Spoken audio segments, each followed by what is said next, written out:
Just remember that. Anyway, this is an insane viral military expert debunks Gaza genocide. If Israel wanted to, they could. And it wouldn't have taken them this long. I love this this fucking idiotic argument. It's so stupid, dude. Served. You've probably seen some Urban Combat, I'm guessing.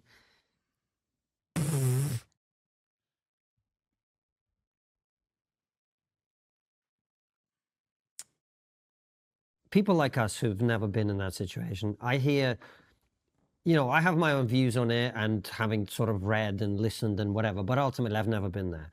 People talk about what's happening in Gaza and they say, you know, it's genocide, it's this, it's that. And then other people say, well, look at the civilian to combatant death ratio. Actually, this is the like most humane operation in history.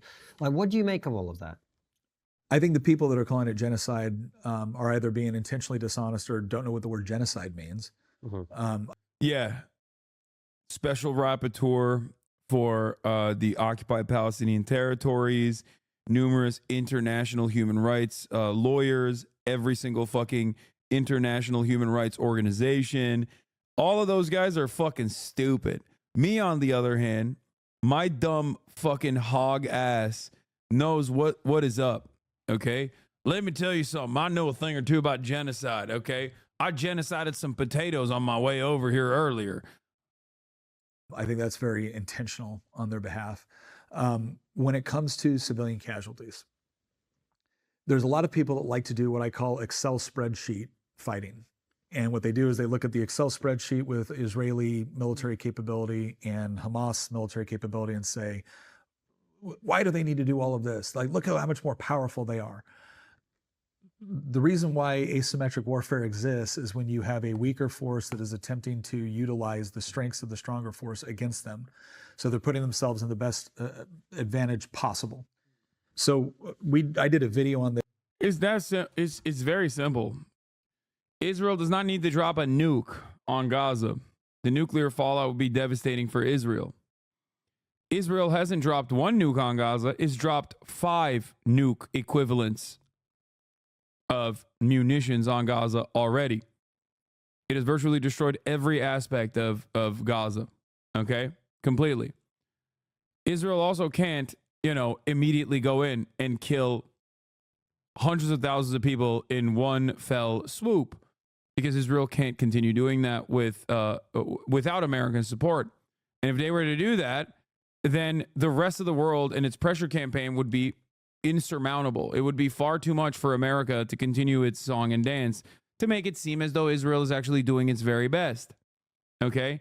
So there's still external pressures that they have to care about, which is precisely the reason why they're conducting a slow churn genocide with the ultimate purpose of permanent annexation and occupation. That's why they've partitioned Gaza into 2 parts, and they are currently conducting their final solution on North Gaza every single day. Okay? That's it. There's a reason why they have to lie and say human shields. There's a reason why Israel has to lie and say there was Hamas tunnels under the school. Why do they have to do that? Someone must ask that question. It's because they have to still, at the very least, create some plausible deniability. Okay? Just like there is no reason for America to put a fucking pier in North Gaza, but they did it anyway. Why did they do that? Even though it was a demonstrable failure and cost $250 million. They did that because they wanted to say, well, we're trying our very best. Israel is letting us create a pier so we can put humanitarian aid in the Gaza Strip. That's it. It was for PR. It was $250,000 simply for PR. Okay? It's the exact same principle as to why Joe Biden every now and then will turn around and be like, we're working tirelessly around the clock for a ceasefire, Jack, when they very clearly are not. Okay? It's to keep up appearances at a time when virtually no one actually believes that America upholds an international rule-based order. Okay? But they still have to maintain that presence, this veneer that they are following through on human rights. So, I mean, it's partially why dumbasses like this can just go on podcasts and be like, yeah, if they wanted to do genocide, they could have done so already. Okay? I'm so triggered by the truth on TRIGGERnometry. Yes, we have a Two fucking 50-year-old European dinguses still utilizing triggering as a, you know, as a term program called the Y in Minute. 2024. And we talked about what is Hamas's strategy. And one of the questions that I asked when I looked at this from a strategic standpoint is, okay, so Hamas knew when they went into Israel that they weren't going to overthrow Israel. When they took hostages, they knew that the IDF was coming for them. And yet they did both, right? So they knew they couldn't defeat the IDF militarily. And they knew getting hostages would force the IDF to come after them in a big way. So why'd they do that? And how did they know that Western academia and media would almost instantly be on their side? And the reason why is because they too are Hamas, Western academia, and so am I, and the Pope. Bro, this dude is about to blow a gasket thinking about Hamas. Look at the veins on his fucking skull.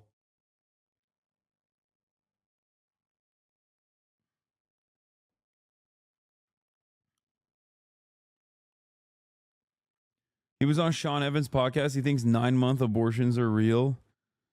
Oh my God. I can't listen to this fucking dipshit. But here's what Cavernicle had to say.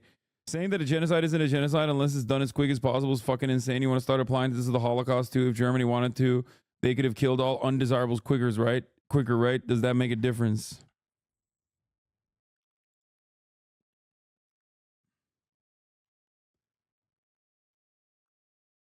Like, why do we have genocide statutes? Why do we have any sort of rules around this sort of thing at all? Why? It's to stop it before it's completed. That's the whole point. That's why intentionality matters in genocide. Okay? So that you can point to the intention and use that as a reason to stop it before it's completed. Otherwise, you're just, you know, doing an accounting of the atrocities after the fact.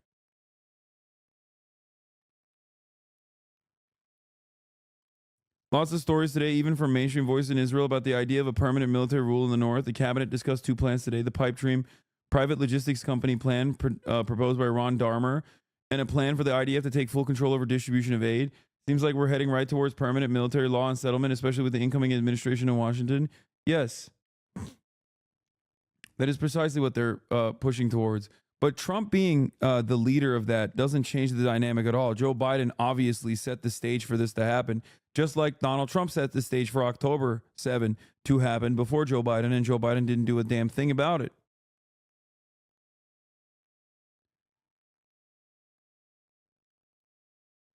Remember, the goalpost always changes for defenders of Israel.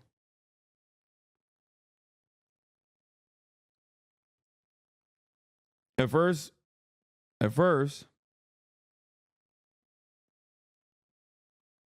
they said Israel would never bomb a school. Israel would never bomb a hospital. Then Israel bombed every hospital. They said, oh, well, the hospitals have Hamas tunnels underneath it.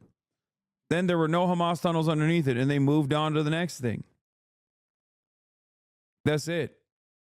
And that's only the stuff that actually, I said this a long time ago, but the only thing that Israel even tries to launch a shitty defense against is stuff that actually makes its way to the Western media. Okay? That's it. They don't even give a fuck about trying to massage. Just because you're liberal doesn't mean you can't defend Israel. What? I'm not a liberal, nor will I ever defend Israel.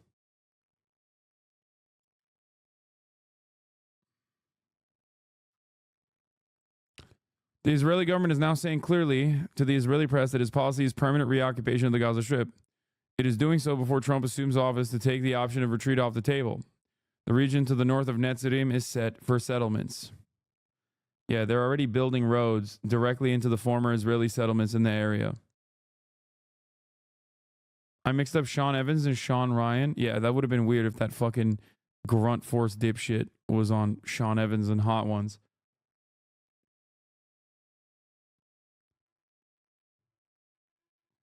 Me defending you to the edge of the earth on the downward spiral pose and getting literal death threats and hate mail in my Insta DMs, lol.